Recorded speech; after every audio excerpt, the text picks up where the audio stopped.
어떻게 찬양대는 찬양만 4부로 하시는 게 아니라 성경도 4부로 하시는 것 같아요. 예. 자, 이번에 스테레오로 하지 마시고 운율을 맞춰서 하셔야 돼요. 지난주에 갈라디아서 2장 20절 말씀 2절입니다. 자, 내가 첫 번째 소절만 불러드릴게요. 내가 그리스도와 함께 십자가에 못 박혔나니 그런즉 이제는 내가 산 것이 아니요 내 안에 그리스도께서 사신 것이라. 이제 내가 육체 가운데 사는 것은 나를 위하여 자기 몸을 버리신 하나님의 아들을 믿는 믿음 안에서 사는 것이라. 갈라디아서 2장 20절 말씀. 아멘. 예. 잘 외우고 계시죠? 예. 열심히 외우십시다. 그래서 우리 뇌리에도 하나님의 말씀을 담을 수 있게 되기를 바랍니다. 아까 말씀으로 돌아가요. 예. 자, 집에 하나 둘씩은 이런 전자제품, 이런 이름의 이런 레이블의 전자제품을 가지고 계실 줄로 아는데, 혹 내셔널이라고 하는 상표를 단 전자제품이라든지 아니면 패나소닉이라고 하는 조금 더 잘 알려진 그런 전자제품을 가지고 계실지 모르겠어요. 굉장히 유명한 회사지요. 이 회사들로 이름난 일본의 대표적인 경영자 마쓰시다 고노스케라고 하는 사람이 있습니다. 저희는 잘 몰라도 일본 사람들은 참 많이 알고 있는 사람이고요. 미국의 중요한 그 경영대학원에서는 이분의 경영 방침을 가르치기도 하는 그런 분입니다. 근데 아주 멋진 말을 했어요. 감옥과 수도원의 차이는 불평을 하느냐 감사를 하느냐에 달려있다. 자유로운 세상에 살면서도 감사를 잃어버리면 감옥처럼 산다라는 것이죠. 여러분 올 한 해 감옥에서 지나시고 싶으세요? 자유롭게 지나시고 싶으세요? 당연히 자유롭게 지나는 것이죠. 그러려고 하면 우리의 삶에 늘 감사가 있어야 하는데 이 감사를 하나님 앞에 드리면서 산다는 것이 쉽지를 않습니다. 오늘 본문의 말씀은 어떻게 하면 우리가 감사를 드릴 수 있게 되는가라고 하는 사실을 발견하게 하는 말씀이에요. 자, 나누었던 말씀 내용은 잘 기억하실 겁니다. 10명의 나병 환자가 있었죠.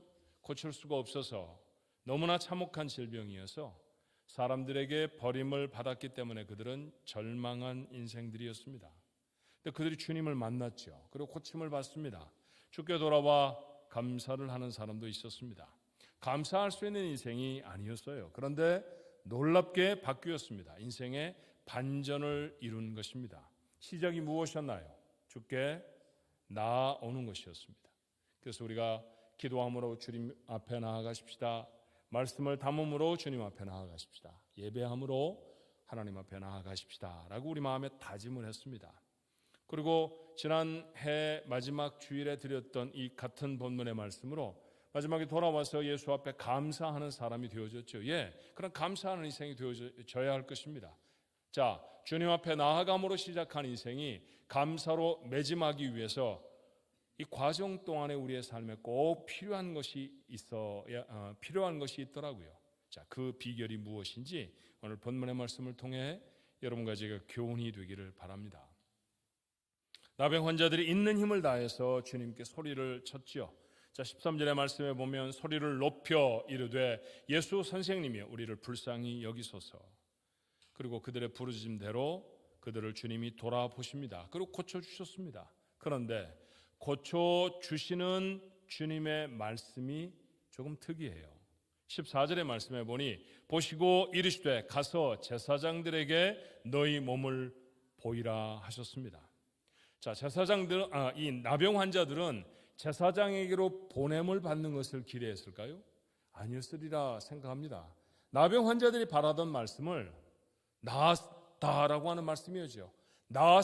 나을지어다 라든지 아니면 깨끗함을 받았느니라 라고 하는 그런 말씀을 아마 기대했을 것입니다. 그런데 예수님은 그렇게 말씀하지 않으셨어요. 제사장에게로 가라고 하십니다. 제사장에게 가고 싶었을까요? 자, 나병 환자들 자신들이 나병에 걸려서 가족과 함께 살 수 없고 격리되어야 한다는 것을 첫 번째로 선언한 사람이 누구였겠습니까? 제사장들입니다. 구약의 전통을 따라서 예수님 당시에 많은 유대인들도 그렇게 살았습니다. 피부에 병이 생겼죠. 근데 잘 낫지 않습니다. 자꾸 고름이 흘러내리고 쉽게 낫지 않고 냄새가 나고 살이 자꾸 괴사되는 것 같이 보입니다. 이거 심상치 않은데, 그 상처를 안고 제사장에게 가는 것이죠. 그러면 제사장들이 그 상처를 살펴서 그것이 과연 나병인지 아닌지를 확인하는 많은 과정이 있습니다. 그 과정을 통해 마침내 그들이 나병 환자라고 생각되어지면 뭐라고 했을까요? 부정하다, 부정하다, 부정하고 부정하니 너희는 동네 밖으로 나갈지어다. 그것이 제사장으로부터 선언되었던 이야기였습니다. 그런데 그 제사장에게 다시 가라니요, 가서 다시 한번 나병 환자라는 사실을 확인하라고 하는 말씀입니까?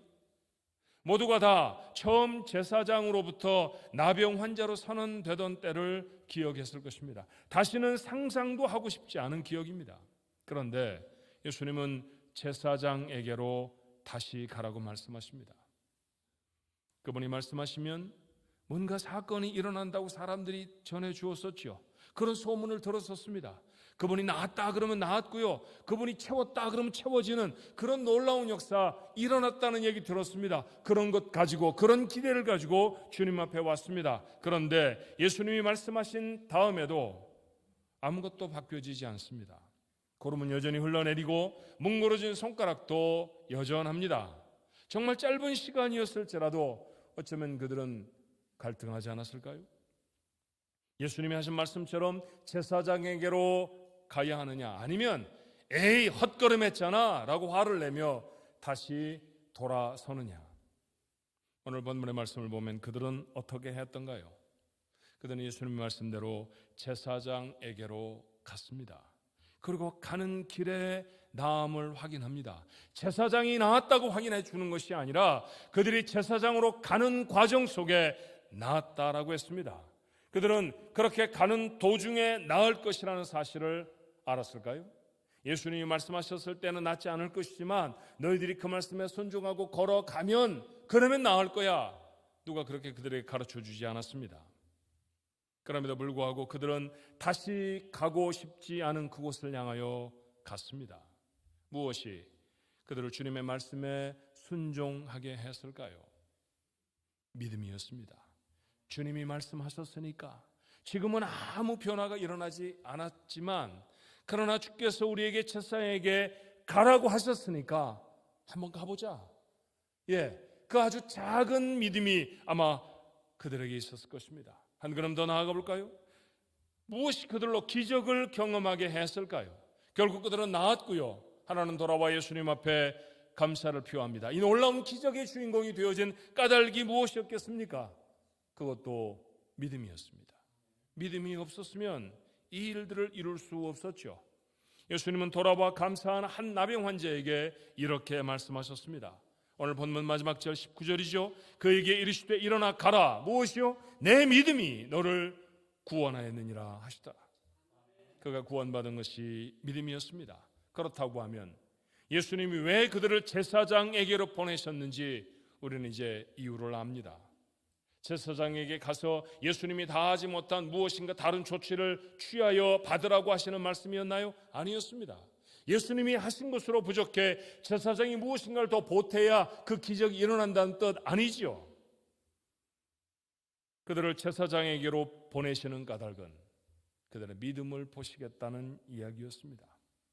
제사장에게로 가라라고 하는 주님의 말씀은 곧 나았다는 선언의 다름이 아닙니다. 그런데 그것은 선언이었고 원칙이었을 뿐 아직 나았지는 않았습니다. 말씀드렸던 것처럼 여전히 고름이 흐르고 여전히 부서지고 뭉그러진 지체는 다시 회복되지 않았었습니다. 그런데 그 주님의 선언이 실제가 되어지고 정말로 나은 것은 언제였나요? 그들이 믿음으로 얼마일지 모를 걸음을 옮긴 후였습니다. 믿음이 그들 속에 기적을 이루어냅니다. 우리는 우리가 축복의 사람이라는 사실을 분명히 믿습니다. 축복의 사람이라는 게 저주의 사람이라는 것보다는 낫잖아, 그래서 그렇게 믿는 것 절대로 아닙니다. 우리 믿음의 표준인 하나님의 말씀이 우리로 축복의 사람이라는 사실을 증거하고 선포하기 때문입니다. 믿음의 조상이었던 첫 번째 사람 아브라함을 부르시며 하나님은 이렇게 말씀하시죠. 창세기 12장 2절에 내가 너로 큰 민족을 이루고 내게 복을 주어 내 이름을 창대하게 하리니 너는 복이 될지라. 복이 되겠다고 하셨습니다. 아브라함만 들었던 말씀이 아닌 것이죠. 오늘 우리도 그 같은 믿음으로 하나님 앞에 서 있습니다. 아브라함을 믿음의 조상이라고 말하는 까닭은 우리가 그 믿음의 반열 가운데 함께한다는 이야기 아닙니까? 그러므로 아브라함에게 선언된 너는 복이 될 것이다 라고 하는 약속의 말씀은 우리를 향한 약속의 말씀인 줄로 믿습니다. 우리는 복입니다. 신약 성경의 요한복음 1장 12절의 말씀엔 영접하는 자 곧 그 이름을 믿는 자들에게는 하나님의 자녀가 되는 권세를 주셨다고 했습니다. 여러분, 권세를 가진 것이 복 아닙니까? 아무나 가질 수 있는 힘을 권세라고 말하지 않잖아요. 특별한 존재들에게, 특별히 구분되고 선택된 사람들에게 주어진 놀라운 힘, 그것을 권세라고 말하지 않습니까? 그러니 그 권세를 가졌다라는 것은 축복의 사람이라고 하는 표현의 다른 표현일 것입니다. 그렇게 복받은 자가 바로 우리입니다.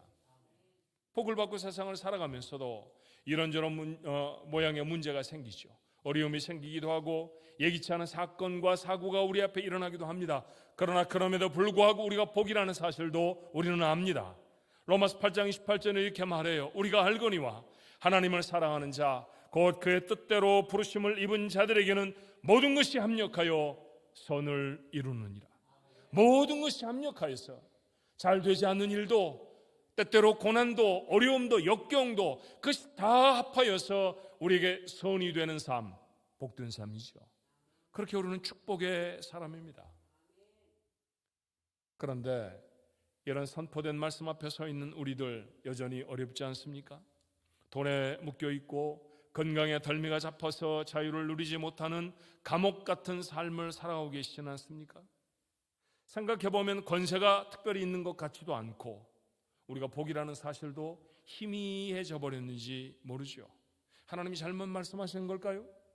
옛날에는 그렇게 말씀하셨는데 시간이 지나가면서 하나님의 능력에 문제가 생긴 것이겠습니까? 그럴 리는 없습니다. 왜냐하면 지금도 하나님의 능력을 회복으로 경험하는 사람들이 있으니 실시간을 통해서 우리가 이것은 확인이 가능한 사건이니 하나님이 변하실 리는, 하나님이 능력이 없으실 리는 결코 없습니다. 그럼에도 불구하고 우리의 삶에 기적의 사건이 일어나지 아니하는 까닭은 뭘까요? 왜 내게는 놀라운 변화가, 놀라운 회복이 일어나지 아니하는 것일까요? 이것은 단연코 믿음의 문제입니다. 하나님은 늘 우리에게 복을 주시길 원하시고 우리를 복 앞에 세우시죠. 우리를 복된 자라고 선포하십니다. 그렇게 선언된 하나님의 축복을 내 것으로 가지고 오는데 믿음 이외에 다른 것은 없습니다. 그러므로 주님은 늘 기적을 경험하는 사람들에게 같은 말씀을 하시잖아요. 12회를 혈루증으로 앓고 있던 불행한 여인에게 마태복음 9장 22절의 말씀에 보면 예수께서 돌이켜 그를 보시며 이르시되 딸아 안심하라. 뭐라고요? 내 믿음이 너를 구원하였다 하셨습니다. 믿음이 그를 구원해냈습니다. 여리고의 소경 바디메유에게도 같은 말씀을 하시죠. 마가복음 10장 52절에 예수께서 이르시되 가라 내 믿음이 너를 구원하였느니라. 왜 여인은 사람들을 헤집고 나아가 예수님의 옷가라도 만지려고 했을까요? 왜 바디메유는 사람들이 조용히 해라 라고 저지를 했는데도 더 소리를 높이며 다윗에서 선 예수여 나를 불쌍히 여겨 주옵소서 외쳤을까요? 그분을 만나면 해결이 될 거라는 믿음이 있었기 때문입니다. 그분의 옷가만 닿아도 내 병이 나으리라라고 하는 믿음이 그들에게 있었기 때문입니다. 그 믿음이 저들을 기적의 사람이 되게 합니다. 심지어 친구들에 의해 침상에 달아 내려졌던 중풍병자를 고쳐주시면서도 주님은 같은 말씀을 하시죠. 마가복음 2장 5절의 말씀은 특이한 말씀입니다. 예수께서 그들의 믿음을 보시고 누구의 믿음입니까? 병자의 믿음이 아닙니다. 그를 달아내렸던 친구들의 믿음입니다. 중풍병자에게 이르시되 작은 자야 내 죄의 사함을 받았느니라. 도무지 친구가 걸어서는 주님 앞에 갈 수 없을 것 같습니다. 부축을 해서 사람들을 해집고 나가려고 하면 그 길을 터줄 것 같지도 않습니다. 그래서 친구들은 부랴부랴 침상을 만들었고 그를 들쳐매고 예수님이 뭔가를 가르치는 집에 갔죠. 그리고 그 집에 지붕 위로 올라갑니다. 환자를 떼매고 지붕 위로 올라가는 일이 쉬웠을까요? 그들을 만류하는 사람은 없었겠습니까? 그런데 그들은 들은 채도 앉지 않고 그 일을 합니다. 남의 집 지붕을 벗겨냅니다. 얼마나 황당한 일입니까? 열심히 가르치고 계시는데 그 가운데 갑자기 침상이 내려온다는 것은 얼마나 당황스러운 일일까요? 그런데 그들은 했습니다. 왜요? 내 친구가, 내 불쌍한 친구가 주님을 만나야 해결이 된다고 하는 믿음이 있었기 때문입니다. 저들 속에 그 믿음이 있음을 보시고 주님은 그를 고쳐주십니다. 그리고 구원에 초청하셨습니다. 내 믿음이 너를 구원하였다. 기억하셔야 합니다. 믿음이 축복의 사람을 만듭니다. 회복과 축복을 경험하기 위해 우리에게 정말로 필요한 것은 주님을 굳게 믿는 믿음입니다. 종교개혁자 마틴 루터가 오늘의 본문으로 1533년 9월 14일에 설교를 합니다. 근데 그 설교 중에 이런 말을 해요. 기적은 하나님께 달려있는 것이 아니라 우리에게 달려있습니다. 종교개혁자가 한 말인데 의미심장하지 않습니까? 얼핏 들으면 오해가 될 만한 말입니다. 하나님이 능력으로 우리를 고쳐주시고 우리를 회복시키시는 거 아니야? 우리가 뭘 하는 거라고? 라고 들을 수 있을 것입니다. 그런데 루터는 그렇게 말하는 게 아니죠. 기적을 베푸시는 하나님은 동일합니다. 그런데 그 기적을 자신의 것으로 경험하는 사람이 누구입니까? 믿음의 사람이라는 것입니다. 믿음이 없으면 하나님이 아무리 우리를 향해 축복을 선포하셔도, 아무리 우리에게 시온의 대로를 여셔도 그 축복을 자신의 삶에 담을 수도 없고 그 대로에 서지도 못합니다. 우리는 제사장에 가서 내 몸을 보이라라고 하는 선언과 제사장에게로 가는 길 사이에서 얼마나 많은 갈등을 하는지 몰라요. 정말 나을까? 사람들이 예수님에 대해서 한 말이 사실일까? 전에도 이런 말을 듣고 가다가 고침을 받았던 사람이 있었을까? 수많은 경험적, 이성적 판단들이 우리의 발을 무겁게 합니다. 본문의 나병 환자들에게도 그랬을 것입니다. 그러나 그럼에도 불구하고 그들은 제사장에게 향하여 갔지요. 아직 낫는 것이 눈에 보이지 않습니다. 주님의 말씀이 이해가 되는 것도 아닙니다. 그래도 갔습니다. 그것이 믿음입니다. 그렇게 믿음으로 계속 가다 보니 비로소 나음을, 비로소 기적을 경험합니다. 이건 이들만의 이야기가 아니어야 할 것입니다. 그에게 또 하나 유명한 나병 환자를 찾는다고 하면 나아만이라고 하는 사람일 것입니다. 나아만은 아람 군대의 군대 장관이었습니다. 아람은 늘 이스라엘 백성과 적대적인 관계였죠.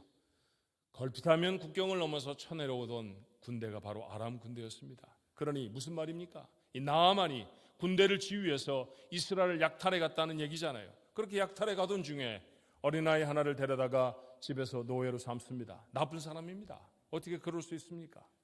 그런데 그 어린아이의 눈에 주인이 참 불쌍해 보였습니다. 뭘 대단한 군대를 지휘하는 것 같아도 집에 오면 붕대를 풀으면 고름이 뚝뚝 떨어지는 문둥병자였습니다. 물을 갖다 주다가 그랬을까요? 아니면 상처를 닦는 물을 떠다 주다가 그랬을까요? 그런 말을 얼핏 합니다. 우리나라에 이스라엘에 엘리사라고 하는 선지자가 있는데 그분을 만나면 나을 수 있을 것 같습니다. 엘리사? 한 번도 들어보지 못한 이름입니다. 군대 장관이라고 하면 높은 권세에 있는 사람이잖아요. 좋다는 약은, 그 나라에서 나오는 좋다는 약은 다 먹었을 것입니다. 그 나라의 용한 의사 중에 만나보지 않은 사람이 누가 있었겠습니까? 아무에게도 도움을 받을 수가 없어요. 어린아이의 말이지만 그 말이 자꾸 마음에 걸렸습니다. 엘리사라고 했던가? 한번 가볼까? 그래서 길을 나서죠. 전에는 창을 겨누어 들고 이스라엘 백성들에게 무엇인가 빼앗기 위해 국경을 넘었던 사람이었습니다. 그런데 이제는 같은 말에 바리바리 선물을 싣고 그렇게 엘리사를 찾습니다. 엘리사의 집에 도착했습니다. 한 번도 이 나아만이라는 사람, 이스라엘 사람 앞에 허리를 굽혀본 적이 없습니다. 뭘 부탁해 본 적도 없지요. 대문 앞에 서서 공손히 말을 합니다. 저는 아람에서 온 나아만이라고 합니다. 문둥병에 걸렸습니다. 나오셔서 절 좀 치료해 주십시오. 그랬더니 아무 대답이 없습니다. 문도 열어주지 않습니다. 아니, 종도 있을 터인데 문 열고 누가 왔는지 내다보지도 않습니다. 그러더니 얼핏 소리가 하나 들리는데 요단강에 가서 목욕이나 7번 하고 가시오. 아니, 요단강만한 강이 아람에 없어서 여기까지 찾아왔습니까? 내가 이따위 형편없는 대접을 받으려고 그 먼 길을 그렇게 왔습니까? 혹시 나를 공격하는 또 다른 사람들이 있으면 어떻게 하라고 하는 위험도 다 물리치면서 일부러 여기까지 온 게 이런 대접 받자고 한 것입니까? 아니, 사람이 먼 길을 왔으면 문이라도 열어야지요. 얼굴이라도 보여줘야 될 것 아닙니까? 도대체 뭐 하는 사람인데 소리만 삐끔한단 말입니까? 그러고 잠잠합니다. 아무 얘기가 없습니다. 군대 장관입니다. 당연히 그를 수행했던 군인들이 있지 않았을까요? 한 번에 다 쓸어 없어도 엘리사의 집 같은 것은 쑥대밭을 만들 수 있었겠죠. 마음이 불컥불컥 올라옵니다. 그런데 옆에 있던 시종이 그를 말려 세워요. 더 심한 것을 하라고 했으면 안 하셨겠습니까? 끝까지 모욕하라는 것인데 뭘 그리 대단한 일을 시키신다고 그걸 안 한다고 하십니까? 한번 해보십시다. 한번 해보십시다. 그래, 내키지 않는 걸음으로 요단강을 찾습니다. 요단강을 보니 한탄이 나왔을 거예요. 요즘도 가보면 요단강 큰 강 아닙니다. 조그마한 강이고요. 그게 건기에는 말라붙어서 개천처럼 보입니다. 이게 강이야? 라고 말할 정도지요. 그런데 그런 강 앞에 섰습니다. 야, 이런 강 우리나라에 참 많은데, 이것보다 더 물이 좋고 이것보다 더 풍경이 좋은 강이 얼마나 많은데, 아마 그런 말 했을 거예요. 그럼 불평에 강에 한번 들어갔다 나옵니다. 그러면 고름이라도 좀 꾸덕꾸덕해져야 되잖아요. 그렇죠? 근질근질거리던 환부가 좀 근지럽지 않은 것이 보여야 하지 않습니까? 그런데 아무 변화가 일어나지 않습니다. 당장 돌아가고 싶었을 거예요. 거봐, 내가 헛짓하는 줄 알았어. 그런데 또 누군가가 들어가라고 했겠죠. 그렇게 2번을 들어가고 그렇게 3번을 들어가고, 성경은 기록하지 않습니다만 아마 그가 들어갔다 나올 때마다 기대하지 않았을까요? 2번째 나왔을 때 이제 좀 나아졌을까? 3번째 들어갔다 나왔을 때 이젠 좀 괜찮아졌을까? 번번이 실망을 합니다. 그런데 그 다음을 또 들어가고 그 다음을 또 들어갑니다. 하나님은 엘리사를 통해서 나아만에게 7번 다 담궈야 그래야 깨끗해져, 그런 말씀 안 하셨습니다. 가서 요단강에 몸을 담궈라 라고 말씀만 하셨죠. 그리고 묵묵히 기다리십니다. 뭘 기다리시는 걸까요? 나아만의 믿음을 기다리십니다. 정말 그가 믿고 그 7번 들어갔다 나왔다 하는가? 그렇게 하나님을 의지하는가? 엘리사가 선언한 그 하나님, 하나님의 사람이라고 했는데 그 하나님의 사람이 정말 자기를 치유해 줄 것인가? 라고 하는 기대, 그 믿음으로 그 강에 몸을 담궜다가 일어나고 또 담궜다 일어나는지 하나님은 기다리시는 것이죠. 나아만은 7번을 채웁니다. 그리고 7번째 강에서 올라올 때 성경 표현 그대로 뭐라고 했나요? 그의 피부가 아이같이 되어졌더라. 믿음이 이룬 기적이었습니다. 하나님은 우리 아이가 꼭 15살이 되어지면 사춘기가 끝날 거라고 말씀하지 않습니다. 하나님이 올해는 말썽꾸러기 남편을 고쳐서 정말 괜찮은 사람이 되게 만들어 주시겠다고 말씀하신 적도 아마 없을 겁니다. 우리가 머리에 얹고 사는 문제를 올해 안에는 반드시 해결해 주시겠다고 그렇게 말씀하지도 않으시죠. 수술하면 나을 것이다, 그런 말씀도 안 하십니다.